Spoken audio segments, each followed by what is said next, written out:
Reka twishimire kubana namwe turabaramukije mwese mu izina rya Yesu Uwiteka abahire. Ni umwanya mwiza w'ikiganiro aho twiga ijambo ry'Imana. Ngewe mugiye kubana nitwa Tuyizere Patrick. Tugiye kwigira hamwe gusa insanganyamatsiko iratubwira amazi ni umuti udahenze. Amazi ni umuti ariko udahenze. Reka dusenge. Data wa twese urakoze, turagushimye uduhaye umwanya ngo twige ijambo ryawe, n'abo waremye udufashe buri wese amaye kumva neza ashyire mu bikorwa mu izina rya Yesu, amen. Amazi ni umuti udahenze, niyo nsanganyamatsiko tugiye kwigira hamwe. Ijambo ry'Imana hari icyo rivuga ku mazi. Nubwo hari abantu benshi amazi bayafata nk'aho atari ikinyobwa cyagenewe abantu, bakayafata nk'aho arayo gutyaza ibikoresho, arayo koza ibyombo, gukoropa, arayo kubakisha, guha amatungo, kuhira imyaka, ariko ijambo ry'Imana hari icyo ryayavuzeho, kandi ijambo ry'Imana ryanagize icyo rivuga ku birebana no kunywa. Mu gitabo cya mbere cy'Abakorinto 10 umurongo waho wa 31, Bibiliya iravuze ngo nuko rero namwe iyo murya cyangwa munywa cyangwa mukora ikindi kintu cyose, mujye mukorera byose guhimbaza Imana. Noneho namwe iyo muri kurya kandi mukanywa, ibintu byose mukora birakwiriye kugira ngo mujye mukora ariko muri gukorera byose guhimbaza Imana. Noneho mu mirire ni ukurya ariko ugize ngo Imana ihimbazwe, mu minywere ni ukunywa ugira ngo Imana ihimbazwe, no mu bisigaye byose ni uko. Kubw'ibyo ubwo ijambo ry'Imana rivuze ngo namwe iyo murya, ntabwo ndibanda gusa ku mirire, ahubwo nagambiriye ko tuza kwibanda namwe iyo munywa. Iyo munywa ijambo ry'Imana naryo ribivuzeho, kandi nta kindi ryagira ngo ritwereke, ahubwo mu byahawe umuntu agomba kunywa cyane yitayeho akabiha agaciro ni aya mazi. Kubera agaciro afite, binatumye no mu ijuru habayo marayika uyashinzwe, marayika w'amazi. Mu gitabo cy'Ibyahishuriwe 16 ni umurongo waho wa 4, ijambo ry'Imana riravuze riti uwa gatatu asuka urwabya rwe mu nzuzi n'imigezi n'amasoko, nabyo bihinduka amaraso. 5 nuko marayika w'amazi avuga ati wawera we, uriho kandi wahozeho kandi uzahoraho, uri umukiranutsi kuko ukari uko wabitegetse. Nagambiriye gusa numva marayika w'amazi avuze ati. Noneho hariho marayika w'amazi ushinzwe amazi, niwe uyarinze, kandi aya mazi kuva ariho niyo atanga ubuzima ku bantu bose bayakoresha. Noneho muri aya mazi harimo ubuzima. Mu batubanjirije mu gihe cyashize bagiye bayakoresha bakabasha gukira indwara. Nko mu gitabo cya Yohana 5 umurongo waho wa 4 tubona yuko na Yesu akiri hano ku isi. Yohana 5 umurongo waho wa 4, byibuze buri muntu wese ahangaha ahakura icyigisho, kuko ijambo ry'Imana hari uko ryabivuze. Yohana 5 umurongo waho wa 4 handitse hagira hatya hati, kuko rimwe na rimwe marayika yamanukaga akajya muri cya kidendezi agahindura amazi, nuko umuntu wabanzaga kujya muri ayo mazi yihindurije niyo wakiraga indwara ye iyo ariyo yose. Noneho ahangahe mu gihe cya Yesu agakiza abantu indwara yifashishije amazi. Abasoma no mu gitabo cya Yohana 9 umurongo wa 7 naho muzahasanga ko amazi yafatwaga nk'umuti ukomeye mu buzima. Ndetse n'abasoma igitabo cya 2 cy'Abami 5 umurongo waho wa 10, ho Elisa yabwiye Namani ngo nagende yiyuhagire mu kidendezi, nagende ajye mwayo mazi, narangiza arakira. Noneho amazi ni meza, amazi ni umugisha, amazi ni ingirakamaro, buri muntu wese arakwiriye kuyitaho. mu gitabo cyitwa inama ku mirire n'ibyo kurya, ni paji yacyo ya 426, baravuze bati mu gihe cy'amagara mazima no mu gihe cy'uburwayi amazi meza ni imwe mu migisha iruta iyindi ijoro ryaduhitiyemo. Ari mu gihe cy'amagara mazima, ari mu gihe cy'uburwayi, amazi meza ni umuti, ni umugisha uruta indi yose ijuru ryaduhitiyemo. Kuyakoresha neza bituma turushaho kugira ubuzima buzira umuze. Amazi aramutse abaye umugisha nk'uko ijambo ry'Imana ribivuze, yakoreshejwe neza yatubera umugisha, kandi mu kuyakoresha neza yatuma tugira ubuzima buzira umuze. Noneho igitumye abantu babura ubuzima buzira umuze no gukoresha nabi amazi no kutayakoresha abandi nibyo bibateye indwara. Ni ikinyobwa Imana yatanze ngo kimare inyota abantu ndetse n'inyamaswa. Kuyanywa igihe cyose bifasha umubiri kubona ibikeneye kandi ukawunganira mu kurwanya n'indwara. Noneho amazi mu kuyakoresha neza aragenda akinjira mu mubiri agafasha ibyo umubiri ukeneye, yarangiza akunganira no mu kurwanya indwara. Noneho ku isobe yacyo yo hepfo banditse amagambo nayo akomeye arimo inama. Aravuze ati ko maze kumva agaciro k'amazi ngomba kurya mu buryo bworoheje bityo nkarinda umubiri ibiwuremerera. Ngomba kandi kwihatira kubaho nezerewe, ngakunda ibyiza bituruka ku myitozo ikwiriye ahantu hari umwuka. Ngomba guhora nkaraba umubiri kandi ngakunda kunywa amazi meza kandi aboneye. Mu miti ikomeye, mu buryo bwiza bukomeye mu kuvura kw'amazi, ngomba guhora nkaraba umubiri, narangiza gukaraba ngakunda kunywa amazi neza mu buryo buboneye. Noneho mu ijambo ry'Imana turishimire ko rinatwibukije kongera gukaraba umubiri. Umubiri ugomba gukarabywa kandi n'amazi meza akongera akanyobwa. Biba ari igitangaza kubona abantu b'abanyabwenge bize amashuri menshi bavuga ko bateye imbere kandi basirimutse, aho usanga abantu bamwe batabura koza isahane, batabura koza isafuriya, ariko bo bakibagirwa koga inyuma ku mubiri. Isafuriya batetsemo barayoza, barangiza isahane baririye bakayoza, ariko bo kwiyoza bikabananira. Isafuriya batetsemo mu gitondo, ku mugoroba kugira ngo bongere kuyitekamo barabanza bakayoza. Ariko umubiri bogeje uyu munsi, ejo bagasiba kuwoza bakawugenera iminsi, ahubwo nk'uko boza bya bindi ni nako bakwiriye koga, ni nako bakwiriye kwitunganya kugira ngo ano mazi abashe kubagirira akamaro. Noneho ku bw'ibyo abantu bamwe bazi akamaro k'amazi bo baravuga bati amazi ni ubuzima.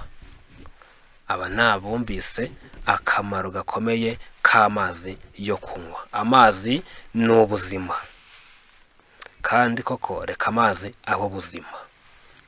Ubuzima bwacu bugizwe n'amazi. Umugabane munini mu buzima bwacu ni amazi. Niyo mpamvu arakwiriye, arakenewe, ni ingenzi. Buri muntu wese akwiriye kwibanda ku kuyakoresha mu kuyanywa no mu kuyoga ndetse no mu kuyakoresha isuku mu bundi buryo. Noneho nagambire ko tuza kurebera hamwe icyo amazi atumariye. Aya mazi yaba atumariye iki? Yaba afite akahe kamaro mu mubiri? Yaba amaze iki? Kandi ibyiza byayo byaba ari ibihe? Hanyuma yakoreshwa ate kandi yavura ate? Mu gitabo cyitwa Pharmacie Naturelle, ni paji yacyo 28, bavuze gusa ibyiza 46, imimaro y'amazi 46. Nihuse kuko nshaka kwinyuramo maze buri wese akazabikurikirana kandi akazabishyira mu bikorwa.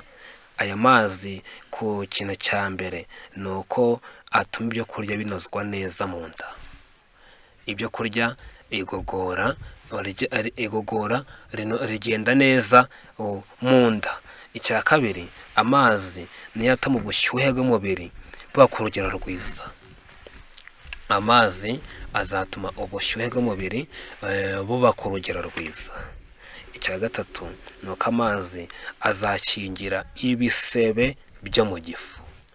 Ku barwara ibisebe byo mu gifu, umuti nta wundi ahubwo amazi niyo azakingira ibi bisebe byo mu gifu, azabirinda. Kandi ku cya kane, amazi azatunganya impyiko. 5, amazi azavura mu mihogo. 6, amazi azavura uruhu rurwara ibyuririzi.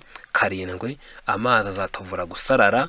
8, amazi azatuvura indwara zo mu maraka. 9, amazi azatuvura indwara zo mu nzira y'imyororokere. Ku ngingo ya 10 nuko amazi agenda agafasha indwara zo mu ngingo. Ku ngingo ya 11 nuko amazi azaturinda umunaniro. 12, azaturinda gutura imibi kenshi. Ku 13 nuko amazi azaturinda kurwara umutwe w'ubwoko bwose. Kandi 14, amazi azagabanya urugimbu mu maraso no mu mwijima byacu. Ku ngingo ya 15 amazi agenda agakingira indwara bita siroze. Ku ngingo ya 16 amazi azagenda abuza indwara zo mu mara manini n'amara mato. Ku ya 17 amazi azatubuza kuribwa mu bitsike by'amaso. 18 nuko agenda amazi akarinda umubiri gukomera. Umubiri ugahora ubyuze ufite itoto, ntihagire imitsi ntishanyarare. Maze ku ngingo yacu ya 19 nuko amazi azatuma ibitsi n'umugongo bigira imihore yoroshye. Ku ngingo ya 20 nuko amazi abuza kurwara indwara z'amagufa. Noneho 21, amazi nituyanywa neza azatera kwihagarika neza. 22, azatuma abagore bataribwa n'imihango mu gihe cyabo cy'ukwezi. Abagore n'abakobwa amazi azabafasha. 23, nuko amazi azavura impagarara zo mu myanya inoze byo kurya. 24, amazi agenda agakingira macinyamyambi. 25, nuko amazi agenda agafasha ku baribwa mu mara mato. 26, nuko amazi avura abagira imyuna mu mazuru. 27, atuma abantu bishimira imibonano y'abashakanye. 28, nuko amazi akingira uruheri. 29, azakingira indwara z'ibinyigishi. 30, azakingira kuribwa n'umwijima. Narangiza ko bayakoresha ntibazarwara umwijima. Azawukingira, azawoza kandi uzahinduka muzima. Noneho ingingo ikurikiyeho 31, nuko amazi azaburizamo indwara bita kaneke. 32, azabuza icyitwa urujaba. 33, amazi aragenda agakingira indwara z'umugongo. 34, ako bantu banywa amazi azabuza ihungabana riterwa no gucura ko bacuze iryo hungabana ribaho. Ako bakoresha amazi azabafasha. Narangiza amazi azafasha ku bagira imyuka myinshi yo mu mara. Narangiza azafasha abarwaye akaberetwa. Azafasha abakunda kuribwa imitsi yumva n'abakunda kuribwa mu matwi, indwara z'umuhaha. Azongera afashe no ku bandi bantu bose bafite inzoka ya oxyre. Narangiza azabarinda umutima gutera nabi. Azabarinda ibisebe byo mu kanwa. Azarinda abantu rubagimpande. Azarinda indurwe nyinshi mu maraso. Kandi ikindi nuko azarwanya ibyitwa gute. Narangiza azanabuza kwipfundikanya kw'imitsi, amasununu n'impengeri. noneho amazi ibi ni ibyiza byayo bagerageje kuvuga, kandi ibi byiza buri muntu wese akwiye kubiharanira, akwiriye kubishakisha, kuko amazi ni umuti udahenze kuri buri wese. Mu bihugu dutuyemo ahatuzengurutse ntabwo numva ko ikintu gihenze kuruta ibindi ari amazi, ahubwo amazi wanasanga ari mu bintu bihendutse. Noneho kubera iyo mpamvu ukeneye kunywa amazi meza mu gitondo kibyuka, warangiza ukongera kunywa andi ku manywa, habura gusa iminota 30 ngo ujye ku meza. Iyo amazi anyowe ukibyuka mu gitondo ukayanywa ubyutse, aya mazi aragenda agasohora imyanda uhereye mu kanwa, ugaca mu muhogo, ukagera mu gifu, ukagera mu mara, agaca mu mpyiko, akagera mu ruhago, maze imyanda yose igasohoka bitagoranye. Ndabisubiramo, iyo unyweye amazi ya mu gitondo aragenda agahera mu kanwa, agaca mu muhogo, akagera mu gifu, akagera mu mara, agaca mu mpyiko, akagera mu ruhago, maze imyanda yose yari irimo hose ikayamaramo, yamara gushiramo, maze ugasigara ukeye. Noneho nuko numara kuyanywa, mu kwihagarika gusa umaze kunywa y'amazi mu gitondo, azaba ari imwe mu nzira yo gukubura ukamena hanze imyanda yose. Noneho ayo mazi ya mu gitondo nibyo ngizatumarira, nubwo hari n'ibindi byinshi, ariko reka mvuge no kunywa andi mazi yo ku manywa. Amazi yo ku manywa akwiye kunyobwa hasigaye gusa iminota 30 ngo umuntu yakire ibyo kurya. Aya mazi yo ku manywa, iyo umuntu yariye yenda kusa kujya ku meza, agiye kujya gufata iby'amanywa, aragenda aya mazi akagera mu mubiri, akagenda koza igifu, akaruhura umubiri wose wari urushye, akagenda akamara inyota, akaruhura ingingo zigiye kugwa agacuho, yarangiza umuntu nabo agashira umunaniro, akaba aroze. Noneho aya mazi akaba akugiriye akamaro. Noneho aya mazi umwihariko wayo mu kuvurisha ano mazi mu buryo butandukanye, nuko iyo ufashe amazi meza, aya mazi ngaho fata amazi, ujye unywa ikirahure mu gitondo ukibyuka, utaragera hanze, utarakaraba mu kanwa, ukaba ukibyuka. Iyo ngiyo ukiri mu cyumba, ugafata gusa ikirahure kimwe cy'amazi cyangwa hafi 2, warangiza ukabikora iminsi 21. Bizakumarira gusa ibintu 9 bikomeye bizagufasha. Ni amazi mu gitondo, nurangiza urangiza iminsi 21 udasiba. Bizagenda birinda amaraso gukena, bizafasha indwara z'amagufa, bizafasha ko abaribwa n'umutwe, bizafasha abakunda kuziba imitsi y'umutima uruhande rumwe. Azagenda no mazi afasha afite umutima utera cyane, cyangwa utera vuba.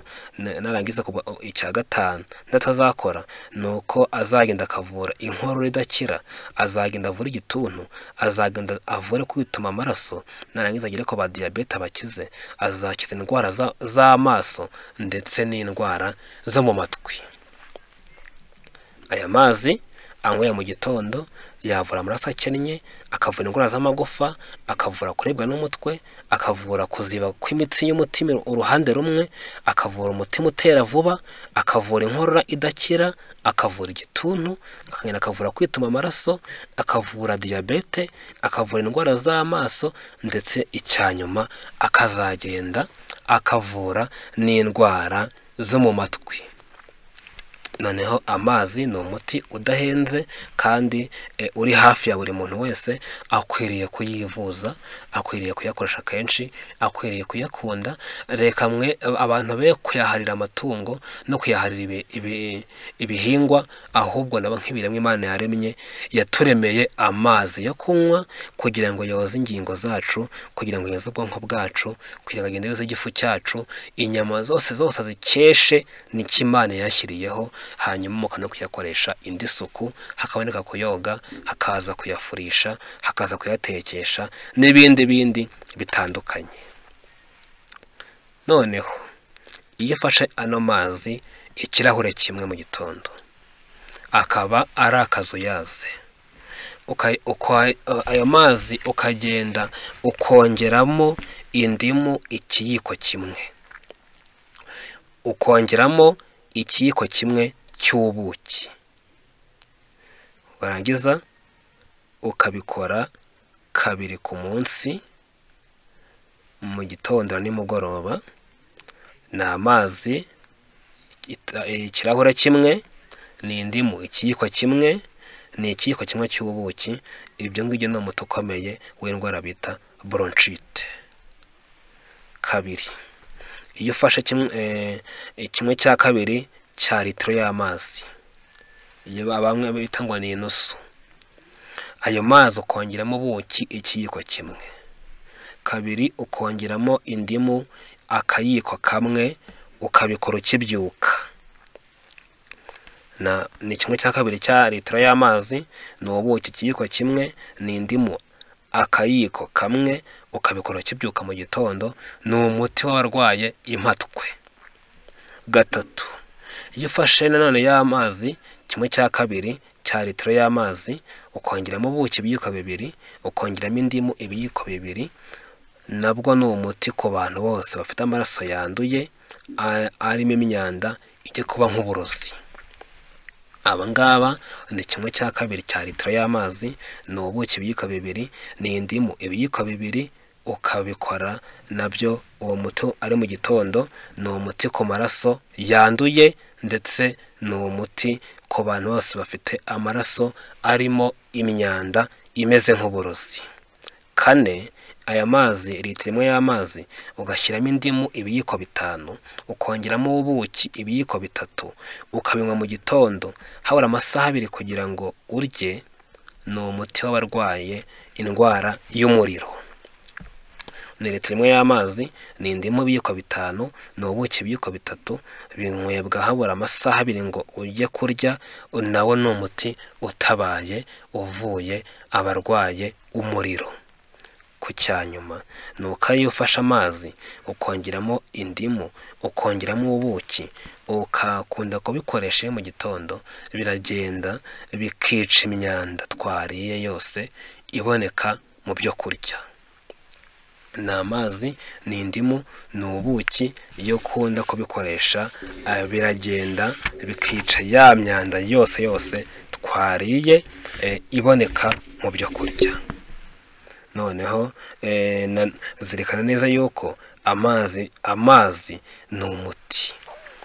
Amazi ni umuti mwiza, ni umuti udahenze, kandi niwo Imana yageneye abantu bose. Aho tugiye gusoreza mu gitabo cy'inama ku mirire, n'ubundi ni kuri ya paje ya 426 havuzwe amagambo yandi buri muntu wese akwiye nabo kwitaho. Amazi abasha gukoreshwa mu buryo bwinshi mu koroshya uburibwe. Amazi y'urubogobogo ashyushye kandi anyowe mbere yo kurya, ikirahure cyayo ntazagirira nabi umubiri, ahubwo azatuma umubiri ugubwa neza. Aravuze ati amazi yabasha gukora byinshi mu koroshya uburibwe bw'indwara abantu barwaye. Ariko amazi y'urubogobogo aramutse ashyushye kandi akanyobwa mbere yo kurya, ntabwo yazagirira nabi umubiri, ahubwo azatuma agubwa neza. Noneho amazi ntabwo agomba kunyobwa abantu bari kurya ngo bayasomereshe ibyo kurya, ahubwo amazi anyobwa mbere y'iminota 30 cyangwa 40 ngo abantu barye. Si byiza kandi kunywa amazi akonje cyane, ahubwo amazi akwiye kuba afite ubushyuhe buringaniye, niyo meza ku mubiri. Noneho aya mazi ameze gutya ntabwo azagira ingaruka ku mubiri. Abantu ibihumbi byinshi bapfuye bazize kubura amazi meza n'umwuka mwiza, nyamara babashaga kubaho iyi migisha bari bayikeneye kugira ngo bagire ubuzima bwiza.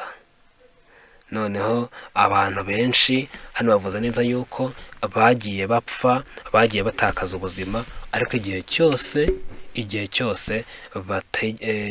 bategeze bamenya umucyo wo gukoresha amazi, ahubwo benshi bayanyoye nabi, abandi bayanywesha ibiryo babisomeza, maze agenda batera uburwayi bwo mu nda, barwara ibifu, bahindutse abarwayi b'ibifu bitewe n'uko amazi Imana yabaremeye bayakoresheje nabi.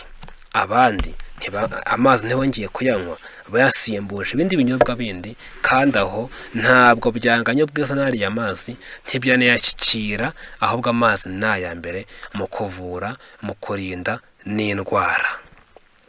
Noneho ikindi ni uko ano mazi kubayakoresha mu kuyanywa neza, mu kuyakoresha neza, mu kuyoga neza, azabakingira indwara nyinshi. Imana idufashe buri wese azirikana agaciro kayo kandi yihutire kuyakoresha, azadukize mu izina rya Yesu, amen.